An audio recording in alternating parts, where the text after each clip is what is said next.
I thought the silent phone call was just a wrong number. All I heard was rain and breathing. So I hung up and forgot about it.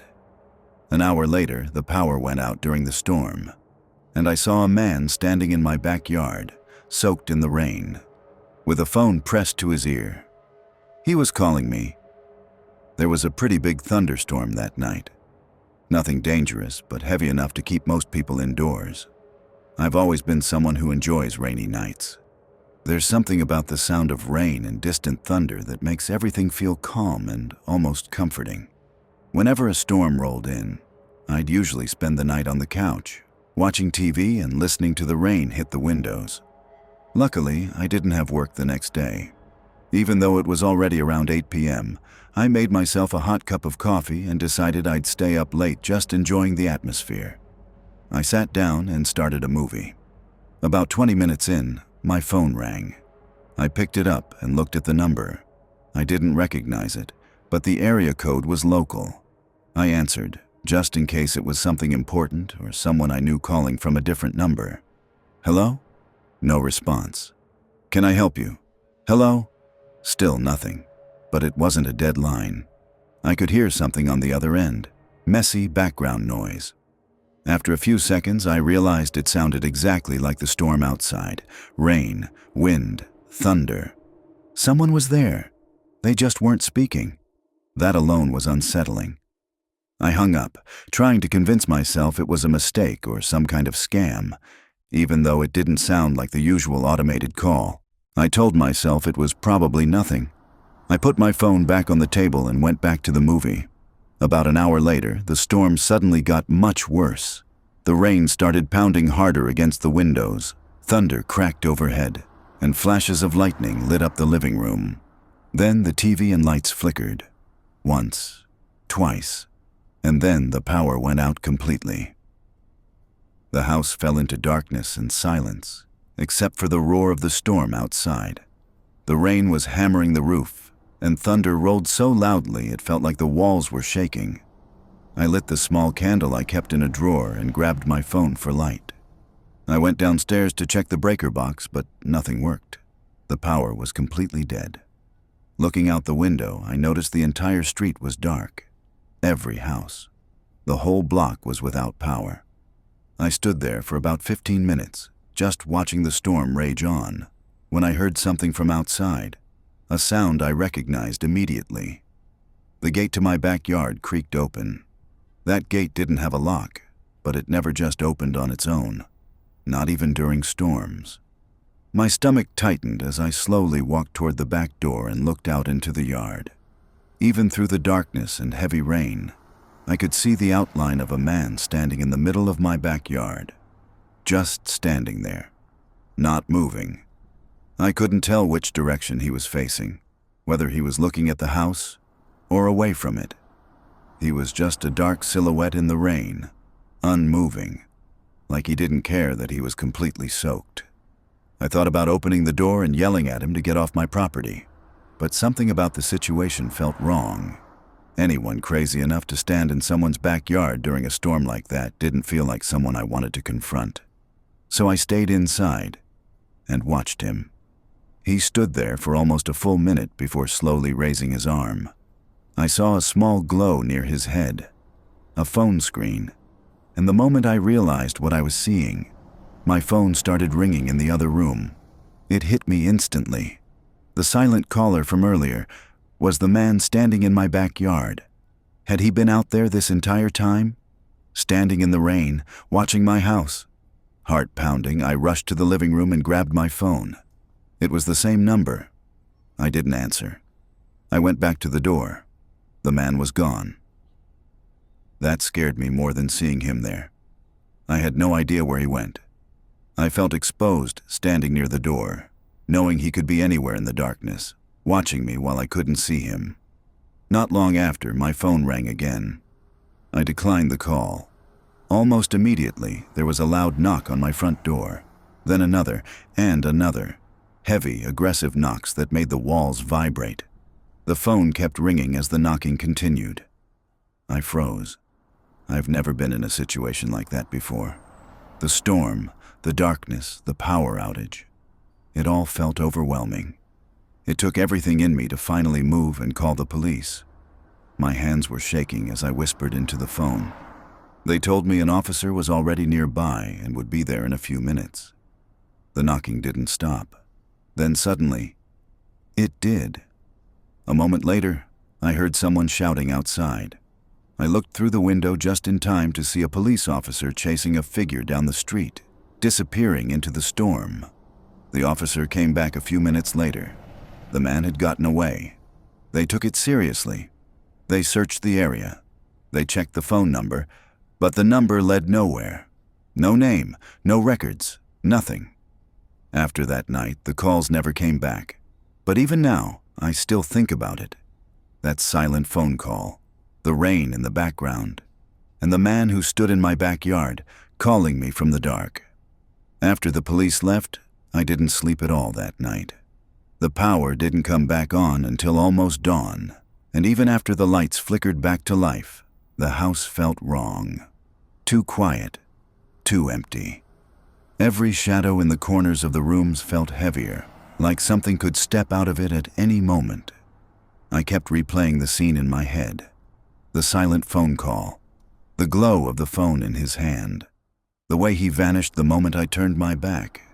The officer told me it was probably someone trying to scare me. Maybe a drunk. Maybe someone mentally unstable who just wandered into my yard during the storm. He said people do weird things during heavy weather, that storms make people act irrationally. But none of that explained the phone calls. None of that explained how he got my number. The next morning, I walked the perimeter of my house in daylight.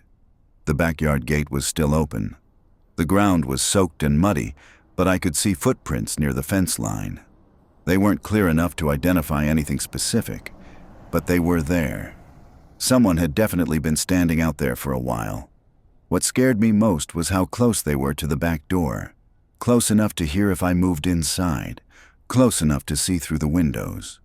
That day, I barely left the living room. I kept the curtains closed and my phone charged. I tried to distract myself with TV, but every sound outside made me flinch. Every car that passed made my heart jump. Around noon, my phone buzzed with a notification. No call, no message, just a missed call from an unknown number. My stomach dropped. Same area code. I stared at the screen for a long time, waiting for it to ring again. It didn't. I tried calling it back, but it went straight to voicemail. There was no voicemail box set up, just a recorded message saying the number was unavailable. That made it worse. If it was a burner phone, like the officer suggested, it meant whoever was calling me didn't plan on being identified. It meant they had gone out of their way to hide themselves. That afternoon, I called a friend and told him what happened. He offered to come over, but I didn't want anyone else dragged into whatever this was. Still, just hearing another person's voice helped a little. By the time evening came, the sky was clear. The storm was gone, but the uneasiness hadn't left with it. I kept every light in the house on. I checked every lock twice. I even pushed a chair up against the back door, just to give myself some sense of control.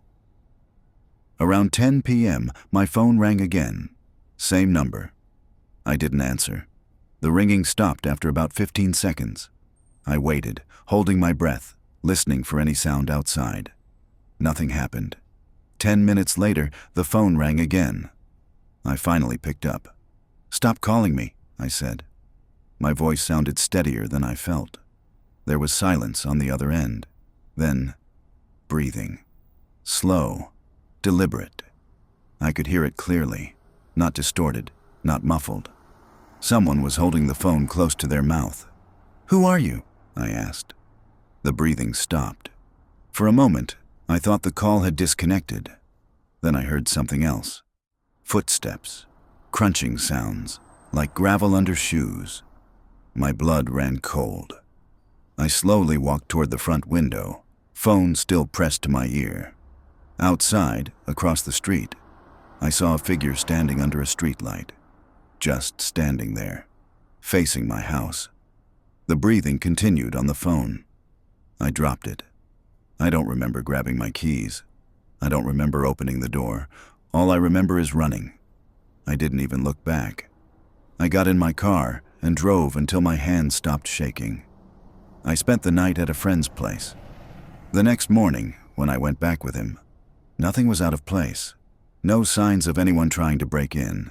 No damage, no proof of what I'd seen. Except for one thing. The backyard gate was open again. And this time, there were fresh footprints in the mud leading away from it, toward the street. I moved out of that house 2 weeks later. I changed my number. I installed security cameras at my new place. I stopped answering unknown calls. And to this day, I still don't know how that man got my number. But sometimes, when it rains hard at night, I swear I hear breathing on the line, even when my phone doesn't ring. Next story. I always thought being home alone as a kid would feel like freedom. No rules, no parents. Just me and my best friend, staying up late and playing video games. But that night, someone else was in the house with us, and he had already been watching us before the lights went out. I don't remember the exact year this happened, but I've never been able to shake the fear from that night. It's one of those things you think only happens in movies. You grow up believing bad things happen to other people, somewhere else, not to you. That kind of thinking only makes it worse when reality finally proves you wrong. I was in middle school at the time. That awkward age where you start feeling older than you actually are, like you're becoming more grown up, more independent. Looking back, it's kind of embarrassing to think I felt tough back then. It was summer, so most of my days were spent either outside with friends or locked in my room playing video games. That weekend was different, though. My parents were leaving on a short road trip, some romantic getaway to relive their honeymoon or something like that. I didn't really care about the reason. All I cared about was the fact that I was finally going to have the house to myself. No rules, no bedtime, no parents. They left early Saturday morning. When I woke up, the house was already quiet. I immediately texted my best friend Finn. The only problem was that his parents would never let him come over if they knew there were no adults home. So we lied. A little. By the afternoon, Finn was cleared to come over. He wasn't arriving until around 6, but I was so excited that I kept checking out the front windows, waiting to see him pull up. That's when I noticed the man outside. The only reason I even paid attention was because he was standing way too close to the house, past the sidewalk, near the garage, like he didn't belong there. He had long, dark hair, a patchy beard, tall, skinny. Something about the way he stood there made my stomach tighten. I stepped back from the window, not wanting him to see me staring. When I checked again a few minutes later, he was gone. I tried to brush it off, told myself I was just being paranoid. The rest of the day was normal. I played Xbox in my room until Finn showed up. We grabbed snacks, locked ourselves in my room, and spent hours gaming. It was late, around 11:30, when Finn left to use the bathroom. About 30 seconds later, he rushed back into my room. "Did you hear that?" he asked. "What?" I said. I hadn't heard anything. Before he could answer, the entire house went dark. The TV shut off. The Xbox died. The lights vanished. Everything. The room was pitch black. I couldn't even see Finn standing a few feet away. I dropped to the floor, feeling around until I found my phone and turned on the flashlight. We both stood there, listening. The house was completely silent. Finn finally said he thought he heard a thump, maybe footsteps downstairs. But with the power going out at the same time, we tried to convince ourselves it was all connected. Maybe the storm outside caused it. Still, being alone in the dark made everything feel heavier, more dangerous. We went out into the hallway and headed downstairs. That's when we noticed the wind howling outside. Nothing crazy, but enough that it could have knocked something out. I knew there was a breaker box in the basement, but I had no idea how it worked. Finn said he might be able to figure it out. When we got to the basement door, it was already open. That immediately made my skin crawl. Nobody ever went down there. The basement was unfinished, dark, and filled with old storage boxes. I tried to convince myself my parents must have gone down there earlier before leaving. but I hadn't been near that part of the house all day. We turned on our phone flashlights and walked down the creaky wooden steps. The basement felt colder than the rest of the house. The air was thick, heavy. The breaker panel was partially open. One switch, the main one, was flipped the opposite way from the others. Finn hesitated, then flipped it. Upstairs, appliances started beeping back to life. The power was back on, but the basement stayed dark. As we turned to head back up the stairs, we heard something move, a shuffling sound. I froze, slowly raised my flashlight. That's when I saw him. A tall, skinny figure standing behind a stack of boxes. Long dark hair, patchy beard. The same man I had seen outside my window earlier that day. His face was hidden in shadow. I couldn't tell if he was looking at me. I couldn't tell if he even knew we could see him. I didn't wait to find out. I ran up the stairs. Finn was right behind me. I slammed the basement door and we bolted out the front door. We ran across the street and I called 911 with shaking hands. All the other houses on the street still had power. Ours was the only one that went dark. The man had shut it off. While I was on the phone, we saw movement inside the house. A shadow passed the downstairs window. Then moments later, one passed an upstairs window, my parents' bedroom. He was still inside. The police arrived a few minutes later. By then, the house was empty. The man had escaped through a back window. My parents came home that night. There were questions, reports, explanations that didn't make sense. What still haunts me is not just what happened, but what could have happened. How long had he been watching the house? Had he been watching my family? What was he planning by cutting the power and hiding in the basement? We moved out of that house shortly after, and I've never felt safe in the dark the same way since. Next story. I bought an off-grid cabin in the Montana wilderness so I could be completely alone. No neighbors, no cell service, no one for miles. One night, my generator shut off by itself. Then I saw someone standing in the trees, watching my cabin. A minute later, there were more of them. And when they walked up to my door in complete silence, I realized I wasn't alone out there anymore. Every couple of months, I visit my off-grid cabin deep in the wilderness of Montana. It's extremely isolated, which was the whole reason I bought the place in the first place.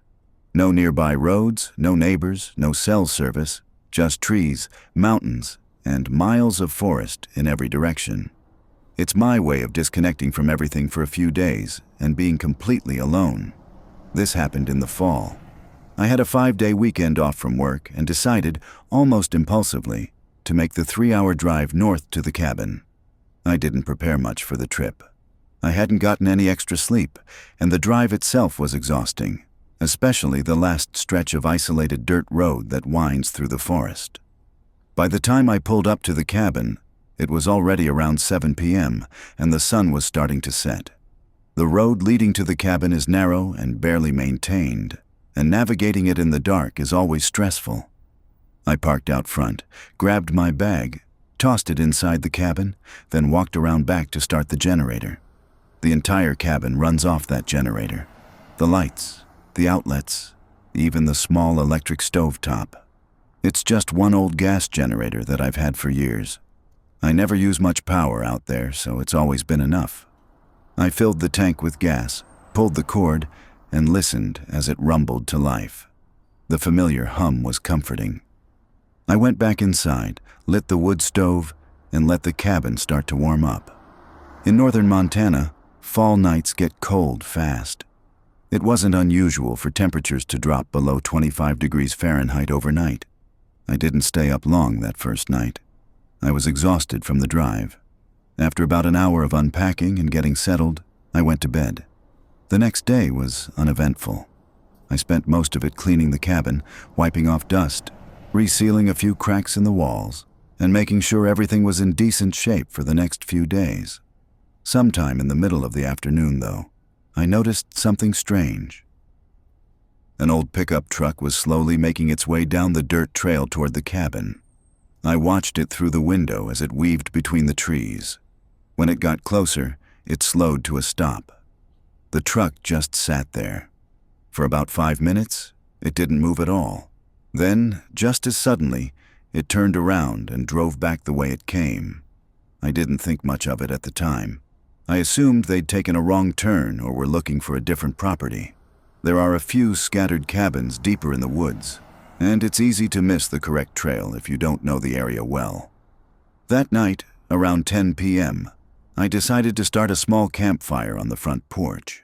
The wood stove inside was still warming the cabin, and I wanted to enjoy the quiet of the forest for a while before going to bed. I grabbed some old fire starters I'd left behind from my last trip and headed out to the porch. The fire pit was already set up, so I stacked a few logs and lit them. The soft crackling of the fire mixed with the distant sounds of the forest. It was peaceful. Exactly why I came out here in the first place. But I'd only been sitting there for maybe 5 or 10 minutes when the porch light suddenly shut off. I turned around, confused. Every light inside the cabin had gone dark too. The only glow left was the dim orange light from the wood stove inside. And that's when I noticed something else. The generator wasn't making any noise. I got up from the porch and walked around to the back of the cabin to check the generator. Sure enough, it was completely off. At first, I thought it had just stalled. The thing was old, and sometimes it would randomly cut out. I tried pulling the cord a few times, but the engine didn't even sputter. After about 10 attempts, I gave up and kicked the metal frame in frustration. Then I checked the gas tank. It was empty. That didn't make any sense. I had filled it up completely when I arrived the night before. There was no way it could have burned through an entire canister of fuel in less than 24 hours, especially since I barely used any electricity. I looked around the grass for signs of a leak. There was nothing. No wet spots, no smell of gasoline. Nothing to explain where all the fuel had gone. I stood there in the dark, staring at the empty tank, feeling a slow, uncomfortable knot form in my stomach. There was no extra gas left at the cabin. That meant I'd be without power until at least the next morning, when I could drive into town to get more fuel. Normally, that wouldn't have been a big deal. I had the wood stove for heat. I didn't need lights to sleep, but something about the situation felt wrong. The timing, the truck earlier that day, the generator mysteriously running dry. Trying to shake the feeling, I went back to the porch and sat down by the fire, telling myself I was just being paranoid. That's when I noticed something in the trees. At first, I wasn't even sure what I was looking at. About 100 yards out, just off the right side of the dirt trail, there was a shape among the trees. Tall, dark, completely still. It looked like a person. I leaned forward, squinting into the darkness, trying to see more clearly. But the figure didn't move. It didn't shift its weight. It didn't step forward or backward. It just stood there, half blended into the shadows of the forest. I couldn't tell which way it was facing. I couldn't tell if it was looking at the cabin or if it was looking away. After a few minutes of staring, I told myself it was probably just a bush or a weirdly shaped tree trunk. The firelight can play tricks on your eyes, especially when you're alone in the woods at night. I looked away and tried to relax again, focusing on the crackle of the fire. But when I glanced back toward the trees a minute later, the shape was gone. The spot where I'd seen it was empty. I scanned the tree line for several minutes, my eyes darting from shadow to shadow, trying to find it again. But there was nothing. No movement, no outline, no sign that anything had ever been standing there in the first place. A chill ran through me. If it had been a bush or a tree, it would still be there. I sat frozen on the porch, staring into the forest for the next 30 minutes, barely blinking. The peaceful sounds of the woods had turned into something else entirely. Every rustle of leaves, every distant snap of a twig, every shift of wind made my nerves tighten. I had the overwhelming sense that I wasn't alone anymore, that something out there was watching me. And the empty generator tank only made the feeling worse. Someone had been near the cabin. Someone had taken the fuel. There was no other explanation. It must have been close to midnight when I heard a sudden sound to my left, a stick snapping. It was sharp and loud enough to make my heart jump. I turned slowly, scanning the darkness in that direction, waiting to see if something moved. Nothing did. After about 30 seconds, I cautiously turned my attention back toward the front of the cabin. And that's when my heart nearly stopped. The figure was back, standing in the same spot as before. Only this time, it wasn't alone. Another dark shape stood a few feet away from it, then another, and another. There were more shapes scattered between the trees, maybe 10, maybe 12. It was hard to count in the darkness. They were all standing completely still, spread out across the tree line, facing the cabin. Not moving, not speaking, just watching. My body went cold. Every instinct in me screamed to run. I jumped up from the porch and hurried inside the cabin, slamming the door behind me and locking it. I stood there for a few seconds, my back pressed against the wood, trying to steady my breathing. Part of me didn't want to look out the window. Part of me was terrified of what I might see if I did. But curiosity and fear won.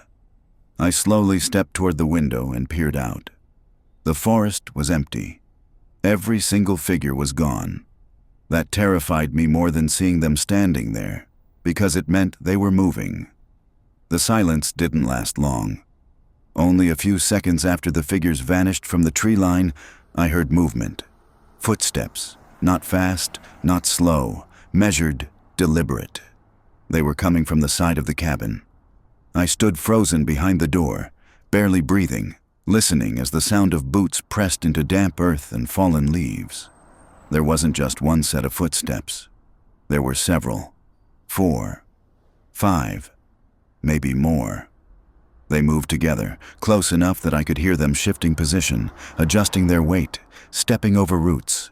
Still, not a single voice. No whispers, no commands, no laughter. Just the sound of people moving in unison.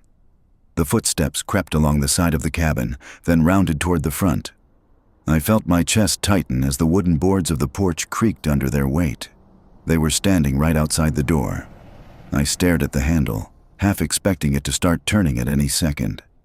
My mind raced through useless possibilities. Should I shout? Should I run out the back? Should I hide? Every option felt wrong. The storm of thoughts in my head was louder than anything outside. Minutes passed. They didn't knock. They didn't try the door. They just stood there, waiting. The idea that a group of people would come all the way out into the middle of nowhere, cut my power, surround my cabin, and then simply wait, was more terrifying than if they had tried to break in. It felt intentional. Like whatever they were planning, they were patient enough to take their time. I could feel sweat trickling down my back despite the cold. After what felt like forever, maybe 10 minutes, maybe more, I couldn't take it anymore. The not knowing was worse than anything I'd imagined. My nerves were stretched so tight they felt like they might snap. I moved slowly toward the front window. Every step felt too loud. The floorboards creaked under my weight, and I winced with each tiny sound, convinced it would give me away. When I reached the window, I lifted the blinds just enough to look out with one eye. The porch was empty. No figures, no shadows, no movement. The space where they should have been was completely clear. My stomach dropped. I scanned the area beyond the porch, searching the tree line, the trail, the darkness between the trees. Nothing. They were gone. They hadn't walked away. I would have heard it. There was no sound of footsteps fading into the forest. No rustling of leaves, no branches snapping. It was as if they had simply disappeared. That was the moment I broke. I didn't stop to grab supplies. I didn't pack. I didn't even shut off the fire. I grabbed my car keys, yanked the door open, and sprinted down the steps of the porch into the darkness. The forest seemed to press in around me as I ran. Every shadow looked like it might move. Every tree trunk looked like it might hide someone behind it. I half expected hands to reach out and grab me from the dark, but nothing did. I jumped into my car, slammed the door, and started the engine. The headlights cut through the trees as I backed onto the dirt road and sped away from the cabin, heart pounding so hard it hurt. The entire drive back felt unreal. I kept checking my mirrors. expecting to see headlights behind me, expecting to see figures standing in the road, expecting anything. But the road stayed empty. To this day, I don't know what I encountered that night. A group of people, deep in the Montana wilderness, silently surrounding my off-grid cabin, draining my generator, watching me from the tree line, then vanishing without a sound. I don't know if they were trying to scare me away. I don't know if they were planning something worse. I don't know why they chose my cabin. All I know is that I've never gone back. I still own the place. It's still sitting out there, hidden in the forest, exactly where I left it. And eventually, I know I'll have to return. But honestly, I'm terrified of what might still be waiting for me out there.